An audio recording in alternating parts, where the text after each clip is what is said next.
Hello guys, नमस्कार। आज बात करेंगे सांप सीढ़ी की। और मुझे पता है आप सबने कभी ना कभी अपनी लाइफ में सांप सीढ़ी यानी स्नेक्स एंड लैडर्स जरूर खेला होगा।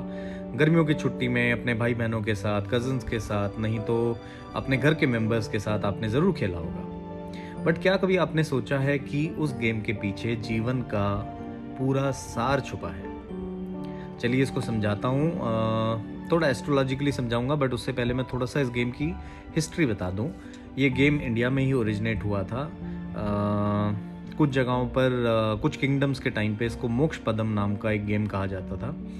और आंध्रा वाली बेल्ट में अगर चले जाएं तो उसको विष्णु पदम कहते हैं, यानी विष्णु तक पहुंचने का एक ज़रिया या जो रास्ता है वो विष्णु तक पहुंचने का है। उसी तरीके से जैन सभ्यता हो जाए या आपकी बौद्ध सभ्यता हो जाए, उन्होंने भी अपने अपने वर्जन बनाए इस गेम के।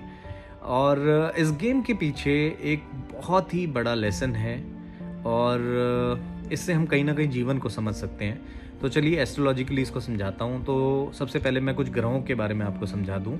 जैसे राहु जो होता है, राहु एक मायावी प्लैनेट है। मायावी का मतलब वो एक इल्यूजन क्रिएट करता है।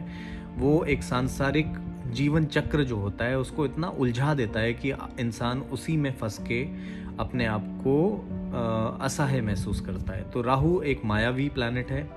वहीं केतु की बात करें तो केतु डिटैचमेंट है। आपका सांसारिक चीज़ों से अलगाव जो होता है वो केतु रिप्रेजेंट करता है। और कहीं ना कहीं हमारी सभ्यता में बताया गया है कि हमारे जीवन का अल्टीमेट लक्ष्य जो होता है वो होता है मोक्ष। इसीलिए शायद इसको मोक्ष पदम नाम से भी जाना जाता था। अब इस गेम में आपने देखा होगा कि कुछ सीढ़ियाँ होती हैं जो आपको अपने लक्ष्य के पास लेकर जाती हैं, यानी मोक्ष के पास लेकर जाती हैं। वहीं कुछ सांप होते हैं जिनके डसने के कारण आपकी गिट्टी जो होती है वो पीछे लाइफ में नीचे आ जाती है और आप दोबारा से शुरू करते हैं। तो कहीं ना कहीं आप सीढ़ी को केतु मान सकते हैं, क्योंकि केतु जो होता है वो ऊंचाई को रिप्रेजेंट करता है। वहीं जो सांप है या सांप का जो डसने वाला जो हेड होता है उसे आप राहु मान सकते हैं। और जब राहु डसता है तो आदमी थोड़ा सा अपनी लाइफ में पीछे आ जाता है या अपने मकसद यानी अपने टारगेट या एम तक जो पहुंचना होता है उसमें कहीं ना कहीं कंफ्यूज होके फंस जाता है। तो जैसे हमारे को बताया जाता है कि इंसान के जो दिमाग होता है उसके 6 सबसे बड़े दुश्मन हैं। काम, क्रोध, मद, मोह, माया और मात्सर्य यानी जेलसी। तो ये जो हैं ये हमारी लाइफ में हमारे सबसे बड़े दुश्मन हैं। तो जो स्नेक्स एंड लैडर्स यानी सांप सीढ़ी का गेम होता है उसमें भी जो ये सांप हैं अलग अलग जगहों पर, ये कहीं ना कहीं इन वाइसेस को यानी इन दुश्मनों को दिखाता है। जब भी इंसान इनके चक्कर में पड़ता है तो वो लाइफ में या राहु के माया जाल में अपने आप को फंसा हुआ महसूस करता है। उसी तरीके से जितनी भी सीढ़ियाँ हैं ये कहीं ना कहीं आपके अच्छे कर्म हैं।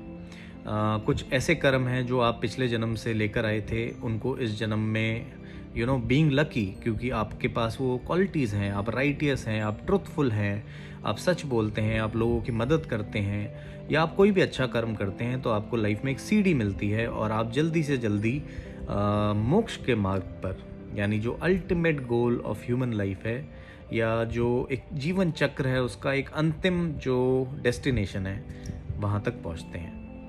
तो एक सिंपल गेम के थ्रू मैंने आपको समझाया कि आखिर हमारे जीवन का सार क्या है और क्या इसमें ऑब्स्ट्रक्शंस होते हैं और कौन सी वो सीढ़ियाँ होती हैं जिनसे आप आगे पहुँच सकते हैं। दूसरा, जाते आते एक और इसमें यूँ कहें कि एक बोनस टिप कह सकते हैं। तो आपको केतु को समझना है और जिस दिन आप केतु को समझते हैं आप कहीं ना कहीं अपने जीवन का असली मतलब जान लेंगे। जैसे कि मैंने कुछ पहले के वीडियोस में भी बताया कि केतु आपको मजबूर करता है अपने अंदर से सवाल पूछने को, अपने अंदर टटोलने को, अपने अंदर से जवाब निकालने को। तो अगर दिन में आप 5 मिनट बैठ के सिर्फ अपने से बात करते हैं तो कहीं ना कहीं राहु रूपी ये जो माया जाल है जीवन का, आप उसके सांपों से बच के सीढ़ी ढूंढने का एक रास्ता अपने लिए बना लेते हैं। तो 5 मिनट डेली ज़रूर अपने से बात करें और कुछ सवाल जो भी आपको लाइफ में खटक रहे हैं उनका जवाब अपने आप से पूछने की कोशिश करें। आपको रास्ता मिलेगा, सीढ़ी मिलेगी और आप जीवन का सार अच्छे से समझ पाएंगे। तो उम्मीद करता हूँ कि आपको एक छोटे से गेम के थ्रू जो मैंने समझाया अच्छा लगा हो। इसी तरीके के और वीडियोस अगर चाहते हैं तो मेरे को बताइए। I will be more than happy to make videos on such concepts and link it to astrology. So till then अगले वीडियो तक टेक केयर, बाय बाय।